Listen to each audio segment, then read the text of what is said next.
Hey there, I'm Ari from Tech Buyers Guru, and I thought I'd give you an update on what's coming up on the channel, as well as dish on the big AMD product announcement today, November 7th, 2019. So first off, in front of me right here is the Yeti Blue X. I got this from Logitech, and I'm giving it a try. I'm going to see how this sounds in this broadcast. If it works out well, I'll use it. I got my backup here, which is my Rode lavalier mic on my wireless Go transmitter. So just giving this a try and kind of feeling out how it works. And it's actually the first time I've used a studio mic like this. So I am going to be giving you more of a review here on the channel of this mic once I really learn how to use it. So anyway, the Yeti Blue X, here it is right here. So I'm actually going to be also doing a cooler shootout. I went out to 4 of the biggest cooler manufacturers in the world, and I said I am looking for the best cooler under $100. So send me your best cooler under $100 and prepare for some seriously intense competition. And I got coolers from Be Quiet, the Dark Rock Pro 4, the brand new Noctua NHD 15 Chromax Black. I got the brand new Permafrost 240 from Silverstone, and also the brand new Liquid Freezer 2 280mm from Arctic. I am expecting really good things from all these coolers. They are maybe in slightly different classes in terms of size. These are both dual fan 140mm class tower coolers. These are both liquid coolers, a 240 and a 280. But what all these have in common is price, okay? $90, $100, $100, $95. So all within $10 of each other. Anyone who's shopping for a $90 cooler could probably be shopping for a $100 cooler. And that's why I said to these 4 manufacturers, give me your best under $100, and I'm going to crown one to rule them all. So that's coming up probably in about 10 days. Obviously, it takes a lot of time to install these coolers, look over the features, and of course, benchmark them. Okay, so AMD's big product announcement. There were a number of things that were expected from AMD today, and some things that were actually a big surprise. I'm going to start with the big surprise.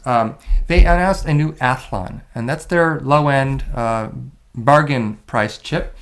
And that's actually interesting to me because earlier this year I did review all of the Athlon chips that AMD released this year, previously the 200, 220, and 240 GE, priced at $55, $65, and $75. I noted in my review that I felt that there were kind of too many in that price range. There's really no need for a CPU at each of those price points. It also was a little bit artificially segmented because they locked these CPUs, although unofficially you could actually overclock them. So the 3.2 gigahertz 200 GE actually could be made to operate just like the 3.5 gigahertz 240 GE, and all of them could be overclocked to about 3.7. So it was all kind of silly, fun and games, smoke and mirrors from AMD, and I said in my review, you know, you only need one of these, and I'd probably go with the cheapest. Well, AMD has given us all a gift because it's released a new 3000G at a price lower than any of the previous Athlon CPUs. It's released it at $50.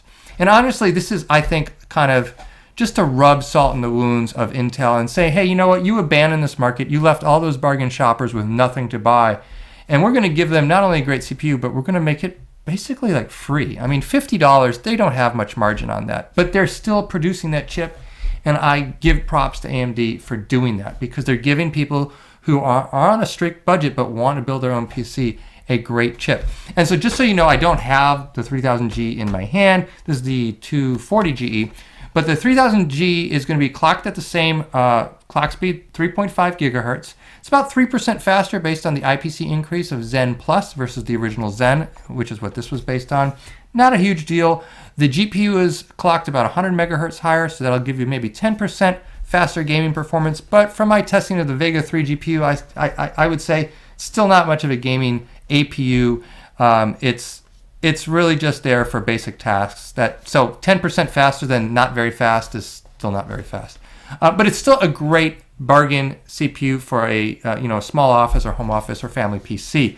So again, I'm very excited that AMD kind of dropped that surprise announcement. The one thing I will say about it that I'm a little disappointed in AMD about is that it didn't release it at the time of the previous 3000 series CPUs, and that could lead to an issue with firmware. So if its board partners didn't know that this was coming or didn't know that it was coming back in September, the firmware won't have compatibility with the 3000G. And this has been an ongoing issue for AMD. I've mentioned it in every single one of my AMD CPU reviews, that you pick up one of their new CPUs, you could theoretically plug it into any motherboard released since 2017, and yet you can't, because you need a new firmware. You can't even plug it into a motherboard you bought last week.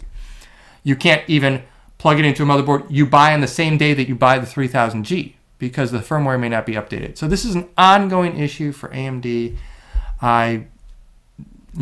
I've given my suggestions in the past. I think they need to work it out for themselves. They've done ridiculous things, ludicrous things, like saying, we'll mail you a free older CPU so you can flash your firmware, and then you mail us back that free CPU. And you know what? Come on, there's got to be a better way. Like, just get the microcode ready for your CPUs a year in advance. There's got to be a way to do that. Some kind of generic microcode.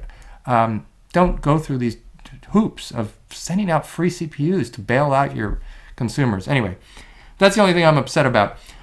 Next up are the big CPU announcements. These were more or less expected. The 3950X, which is the top of the line of the new Zen 2 desktop class or consumer class CPUs, was actually supposed to come out in September, so it's late, coming out November 25th.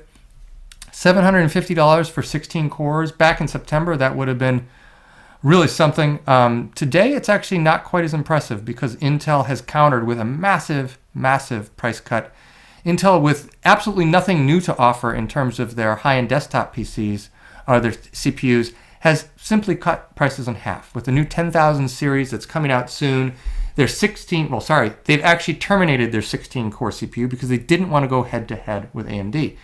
And you may say, oh, yeah, they knew they were going to lose. Well, yeah, actually, they did know they were going to lose. But there's another issue there, which is that their high-end desktop CPUs use a high-end desktop class motherboard. And the Zen 2 CPU, the 3950X, will plug into, really, you could use it as something as cheap as a $100 motherboard, but you do lose some of the lanes, you lose the quad-channel memory. So I understand why Intel didn't want to fall into that trap.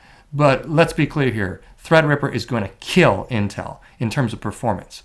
And Zen 2 already does. So that 3950X kind of bridges the gap. It's really like kind of a replacement for their 2950X. That was Threadripper last year. Well, now the 3950X is not a Threadripper. It's a desktop class.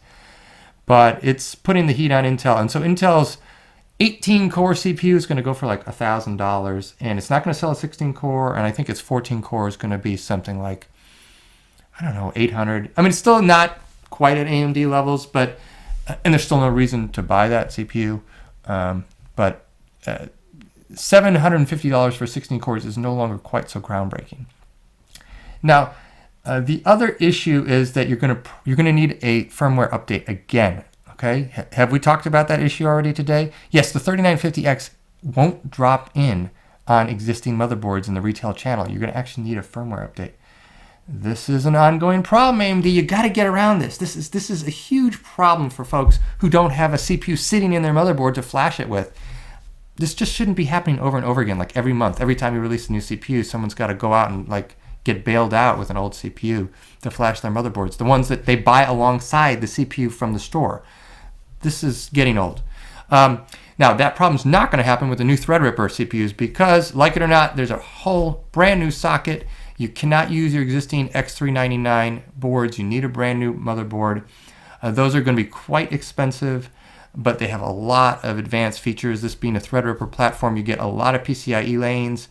I think it's something like, I don't know, in the 80 or 88, but actually a lot of them are already utilized by the CPU and M2 SSDs, so something like 48 available.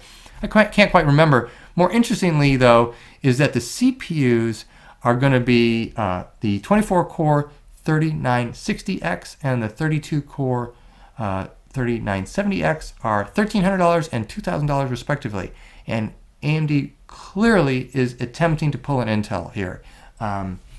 32 cores for $2,000 is certainly more than what Intel is currently offering. They have an 18-core CPU, the 9980XE is $2,000, and obviously you don't want to buy that right now.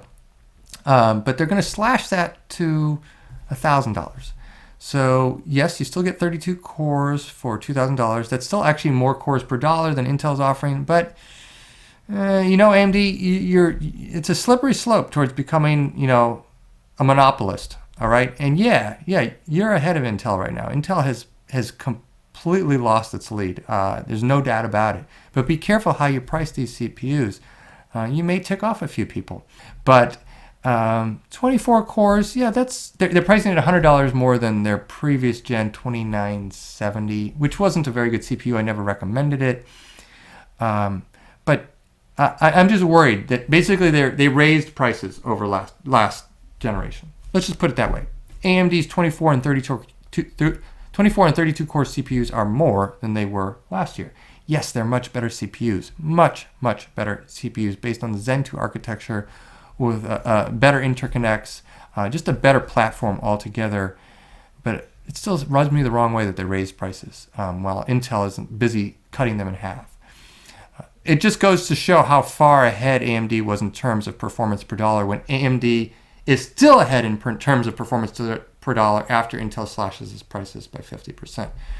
Oh, Intel, you are so slow to learn. But AMD, please don't fall into the same trap.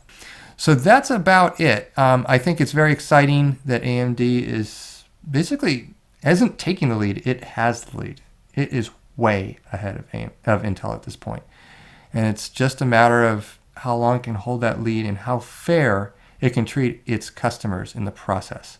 Intel proved that it was incapable of treating consumers fairly when it had a lead. It priced its CPUs at price points that just didn't make any sense. And that was only going to last so long. Thank goodness for competition, or maybe it would have lasted forever. And a 4-core CPU would cost like $800 today, right? That's what Intel would have liked. So that's about it for that big announcement from AMD and what's coming up on the channel. If you have any thoughts, comments, questions, what you'd like to see on the channel, what you wouldn't like to see on the channel, I'll cover the tech that I want to cover. So you can tell me you don't want to see something, but you might still see it. All right. So again, as always, I'm Ari from Tech Buyers Guru, and I will catch you next time.